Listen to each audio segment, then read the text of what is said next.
వర్షాభావ పరిస్థితులను దృష్టిలో ఉంచుకొని తక్కువ నీటితో సాగు చేసే పంటల వైపు జిల్లా రైతులు మొగ్గు చూపాల్సిన అవసరం ఉందని జిల్లా కలెక్టర్ బి చంద్రశేఖర్ అన్నారు.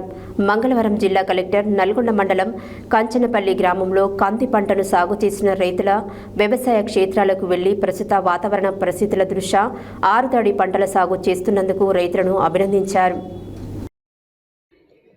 వర్షాభావ పరిస్థితులను దృష్టిలో ఉంచుకొని తక్కువ నీటితో సాగు చేసే పంటల వైపు జిల్లా రైతులు మొగ్గు చూపాల్సిన అవసరం ఉందని జిల్లా కలెక్టర్ బి చంద్రశేఖర్ అన్నారు.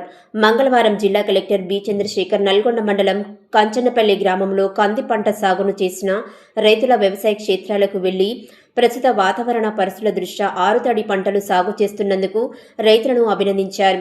జిల్లా రైతులు వ్యవసాయ అధికారుల సూచనలను పాటిస్తూ స్థానికంగా పరిస్థితులకు అనుగుణంగా కంది, పెసర, మినుము, నువ్వులు, జొన్న, సజ్జ వంటి ఆరుతడి పంటలను సాగు చేసి నీటి వినియోగాన్ని తగ్గిస్తూ స్థిరమైన ఆదాయాన్ని పొందాలని జిల్లా కలెక్టర్ విజ్ఞప్తి చేశారు. ఈ వానాకాలంలో ఎల్ నీనో ప్రభావం కారణంగా తీవ్ర వర్షాభావ పరిస్థితులు నెలకొన్న దృష్ట్యా రైతులు తక్కువ నీటితో సాగు చేయగల ఆరుతడి పంటలను సాగు చేయాలని, వరి పంటకు బదులు ప్రత్యామ్నాయ పంటలు వేసుకోవాలని జిల్లా కలెక్టర్ తెలిపారు. ఈ మేరకు వ్యవసాయ శాఖ ఆధ్వర్యంలో జిల్లా వ్యాప్తంగా రైతులకు అవగాహన కార్యక్రమాలు విస్తృతంగా నిర్వహించడం జరుగుతుందన్నారు. ఈ సందర్భంగా డ్రాగన్ ఫ్రూట్ రైతు అజేందర్ రెడ్డి, కంది రైతు దంపతులు అంజయ్య, పార్వతమ్మలను సన్మానించారు.